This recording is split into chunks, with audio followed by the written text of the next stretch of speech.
Buenas tardes de nuevo. En esta ocasión vamos a continuar con este video de la meta 2.1. Si bien estamos analizando la regresión lineal y la verificación de supuestos, en este video voy a abordar lo que vendría siendo el análisis de residuos. El análisis bueno, se llama análisis residual, es el nombre formal. Y bueno, como primer análisis, pues utilizaremos la parte de la regresión lineal para poder abordar esta parte del análisis residual, ¿no?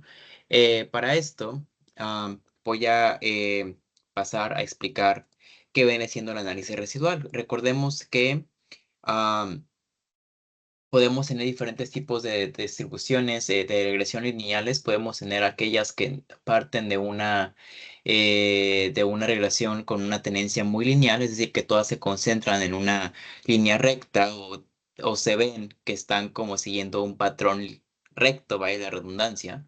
Otras que podemos tener un poquito más dispersas, como el ejemplo que resolvimos en el ejemplo anterior, y otras que pueden tener no una relación, ¿no?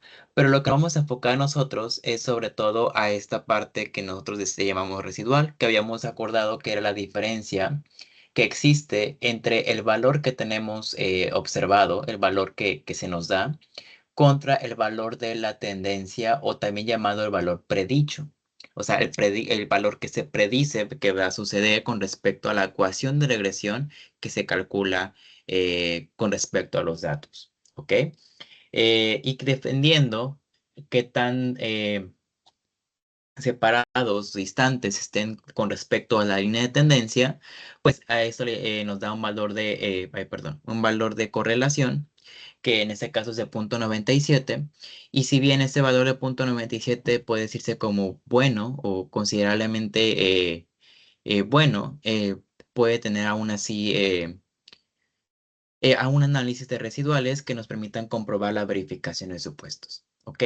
Entonces, para eso nos sirve lo que vendría siendo el análisis de residuales. En esa parte de la estadística nos sirve para poder verificar los supuestos de los modelos estadísticos. ¿Ok? ¿Cuáles son los supuestos de los modelos estadísticos? Son la normalidad, la varianza constante y la independencia. Son las tres condiciones importantes. Si esos tres criterios no se cumplen, entonces no podemos analizarlo con los métodos que conocemos actualmente. ¿Ok? Tendríamos que utilizar otras técnicas que se llaman estadística no paramétrica. Es otra área de la estadística que está fuera del alcance de este curso, que es otra materia distinta, y que por consiguiente todos los métodos que vemos aquí no podrán dar conclusiones verídicas o acertadas con respecto a la realidad, debido a que el supuesto de normalidad o de varianza constante o de independencia no se cumple. ¿Ok? Entonces, esta parte de los residuales juega un papel muy importante porque nos permite analizar cuál es esa diferencia y qué impacto va a tener en la parte de la distribución, ¿no? Para esto, seguimos esta fórmula sencilla que es EIJ, que significa el error residual. Ese es Y, valor que obtenemos con respecto al que se nos da, al observado, menos el predicho. ¿Ok? Predicho es el valor que se obtiene de la ecuación de la regresión de la recta. Para esto me voy a ir a un ejemplo que ya tengo aquí desarrollado. ¿Ok? Este ejemplo eh, es el que vimos en el problema anterior. Lo voy a poner de este lado. El problema anterior vendría siendo este. ¿Ok? Pero ahora, en lugar de determinar lo que vendría siendo la ecuación de la recta y de mínimos cuadrados y de regresión lineal, ahora vamos a verificar que se cumplen los supuestos mediante el uso de residuales con métodos gráficos. ¿Ok? Estos métodos gráficos vendrían siendo un gráfico de dispersión que voy a hacer más adelante. ¿Ok? Basándome en esta fórmula. Para eso me voy a mi hoja de Excel y yo aquí ya tengo los datos puestos del mismo problema, y aquí tengo ya los coeficientes beta 0 y beta 1. Este hablamos que era el beta 1, que era la pendiente, y este era el beta 0, que le llamamos intercepto. Los tengo aquí, ¿por qué? Porque voy a construir lo que se llama una tabla en donde tengo que calcular el valor ajustado o predicho. En este caso, si recuerdan, en el video anterior le llamamos YC, Y subíndice C, que era la Y calculada. Pero para la parte de lo que vendríamos, que se llamaría análisis residual, en la fórmula los autores lo manejan como YI. Entonces aquí puse el mismo, pero vamos a obtener los mismos resultados que la YC, la Y calculada que vimos en el ejemplo anterior. ¿Ok? Para esto, pues, como habrán recordado, se va a seguir la misma lógica. ¿Ok? Es decir, voy a poner, aquí ya lo tengo todos los resultados calculados, pero voy a volver a calcularlo aquí para que vean que tenemos la misma lógica, los mismos resultados. ¿Ok? Y es prácticamente el valor de la pendiente que multiplica al valor de X y a esto le sumo el intercepto y me da el resultado de 29,34,47, que es lo mismo que tengo acá, pero redondeado. ¿Ok? Y esto, pues hago la misma metodología con todos los valores y tengo ya estos resultados. ¿Ok? Ahora sí, voy a hacer uso de esta fórmula que tenemos aquí, que es el y menos el y, que es prácticamente el valor de y, los valores que tengo acá, menos los valores de y, que son los que acabo de calcular. Y esto solamente tengo que sacar la diferencia. De aquí ya los tengo yo calculados, pero va a ser igual que ser eh, prácticamente 28,8 menos 29,34. No importa que en este caso estemos hablando, ay, perdón, no importa que en este caso estemos hablando de valores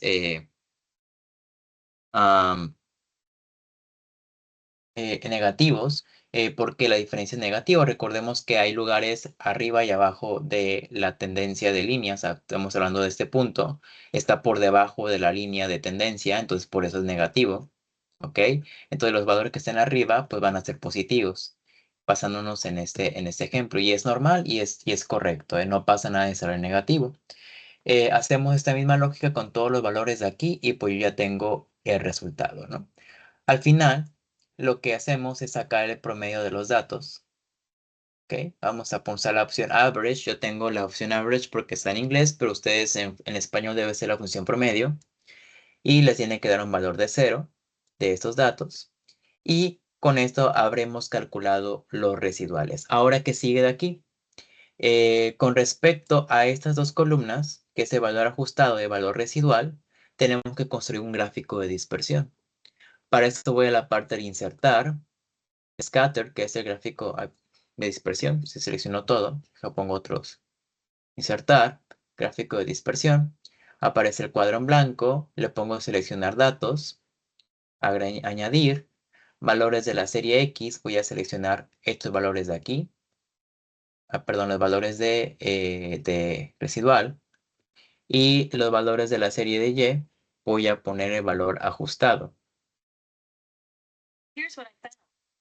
que vendría siendo, perdón, va a ser al revés. Perdón, valor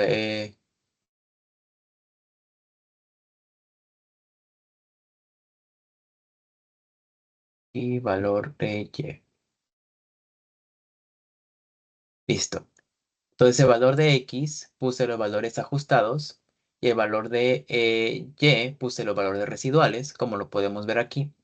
Y voy a dar clic en OK y OK. Y nos va a dar este valor que tenemos, este gráfico que tenemos aquí. ¿Ok? Podemos ver que están aleatoriamente distribuidos.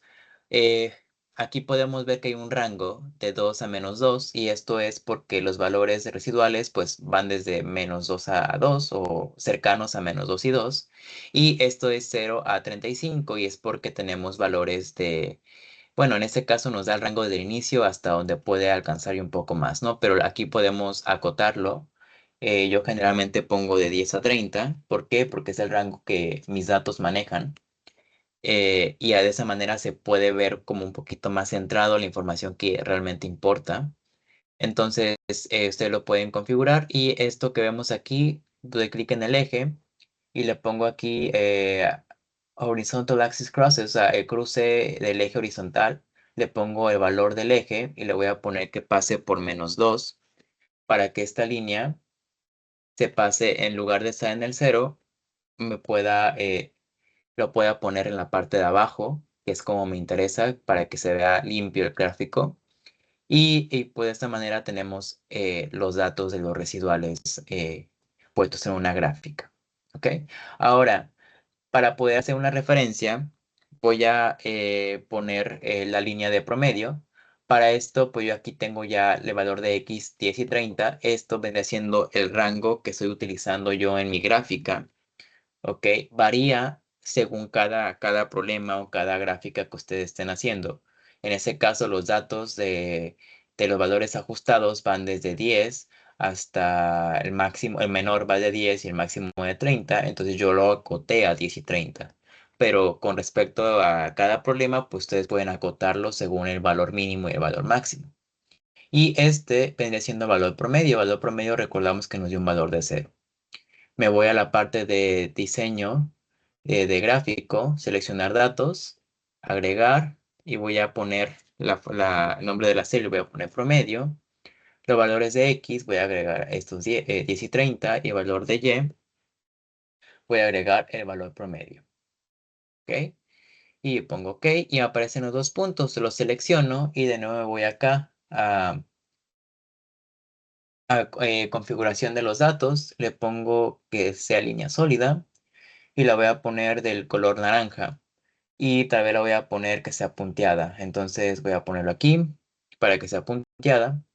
Y de esta manera tendríamos el gráfico, ¿no? Ahora solamente hace falta agregar los ejes, como ya sabemos, para que sea un poco más profesional. Y pueden tener algo como esto. Yo ya lo tengo aquí de este lado ya realizado. Nos dio los mismos resultados en esta gráfica. ¿Ok?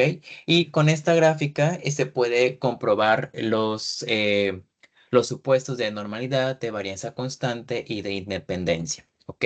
¿Cómo podemos hacer eso? Pues porque tenemos que analizar cómo se ven distribuidos estos puntos en el gráfico. ¿Ok? Hay diferentes tipos de tendencia que nos pueden dar y para esto, pues se debe hacer una conclusión. Entonces, yo aquí les puedo compartir una serie de casos que puede darse. ¿Ok? Voy a poner esta parte acá. ¿Ok? El primero de los casos que puede darse al hacer este tipo de gráficos es este que podemos ver aquí, en donde podemos ver que efectivamente están todos los datos totalmente dispersos, aleatorios, a lo largo de lo que vendría siendo el gráfico. Y cuando esto sucede, se dice que se cumplen el supuesto de normalidad, el supuesto de varianza constante y el supuesto de independencia. ¿Ok? Entonces, dentro de un análisis óptimo o que muy deseable, es de que todo se cumpla para que podamos usar la estadística paramétrica. ¿Ok?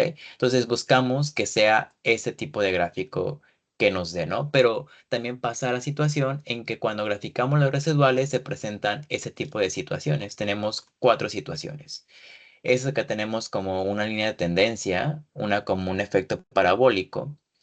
Este ejemplo se llama una distribución sesgada y con homocedasticidad. La homocedasticidad significa varianza constante. Aquí yo se las pongo en esos apuntes docentes.